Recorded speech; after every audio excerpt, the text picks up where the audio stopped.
Prime minister बनने पर जब सवाल पूछा गया तो राहुल गांधी ने क्या बोला, आइए देखते हैं। नहीं, सबसे पहले ये हाइपोथेटिकल क्वेश्चन है, तो मैं इसका जवाब प्रधानमंत्री के बेसिस पे नहीं दूंगा, मगर मैं ये जरूर कह सकता हूं कि जो हमारा शिक्षा का सिस्टम है,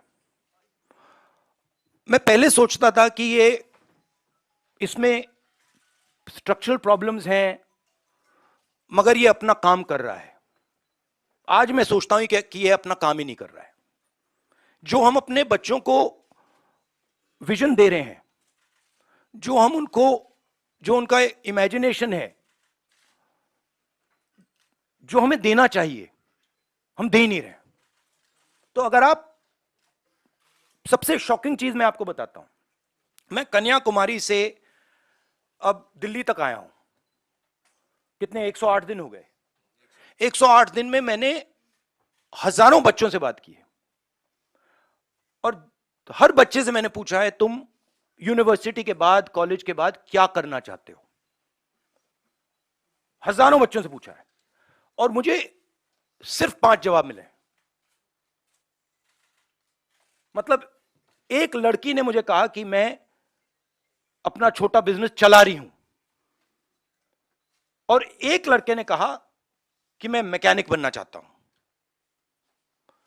बट 99.9% लोग कह रहे हैं मैं लॉयर, डॉक्टर, इंजीनियर, आईएएस, जज।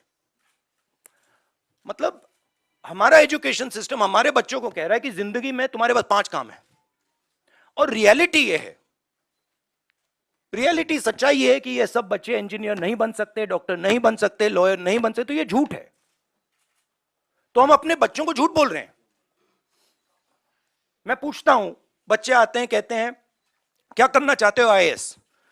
अच्छा, आईएएस में कितने लोग जाते हैं हर साल? आप अंदाजा लगाइए, जवाब क्या मिलता है। मैं पूछता हूं कितने लोग आईएएस में हर साल जाते हैं, बच्चे क्या कहते हैं, क्या लगता है? अच्छा आप बताइए, कितने लोग जाते हैं आईएएस में? 250। बच्चे कहते हैं 5 लाख, 6 लाख, 1 लाख, 2 लाख, 3 लाख।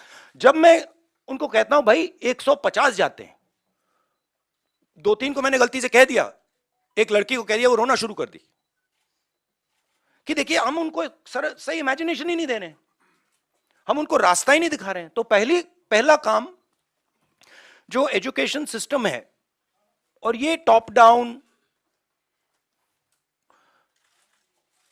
ये इमेजिनेशन को मारने का एजुकेशन सिस्टम है, ये एजुकेशन को खोलता नहीं है। तो सबसे बड़ा काम, और ये शायद 2-3-4 साल में नहीं होगा, मगर डायरेक्शन ये होना चाहिए। और जो न्यू एजुकेशन पॉलिसी, वो तो बिल्कुल दूसरे डायरेक्शन में जा रही है। तो पहली ये बात है। दूसरी बात, ये खुले तरीके से बोल दूं तो ये रेंट सीकिंग नेशन है, इसे प्रोडक्शन नेशन बनना चाहिए। फर्क है। ये जो देश है, जो प्रोड्यूसर है, जो प्रोडक्शन करता है, जिसके पास स्किल है, चाहे वो किसान हो, चाहे वो मैकेनिक हो, चाहे वो बढ़ई हो, मोची हो, नाई हो, जो भी हो, जिसके पास स्किल है, सबसे पहले उसकी मदद नहीं करते हैं।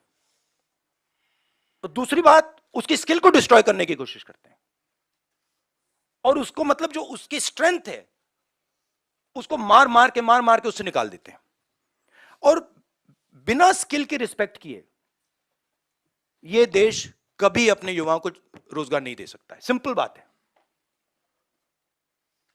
तो दूसरी चीज यह है।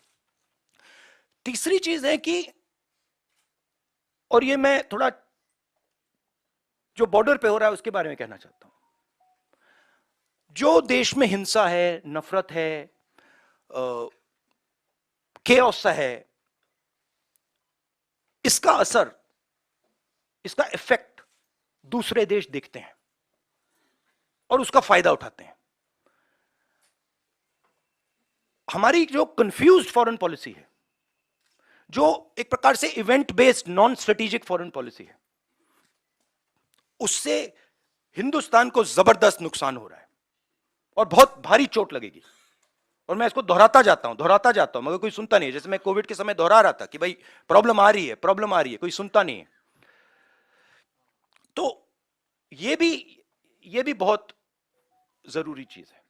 बट मेन ये कुछ नहीं हो सकता अगर एक हिंदुस्तानी दूसरे हिंदुस्तानी से नफरत करता है, एक आदमी दूसरे को मारने की कोशिश कर रहा है, ये कुछ नहीं हो सकता।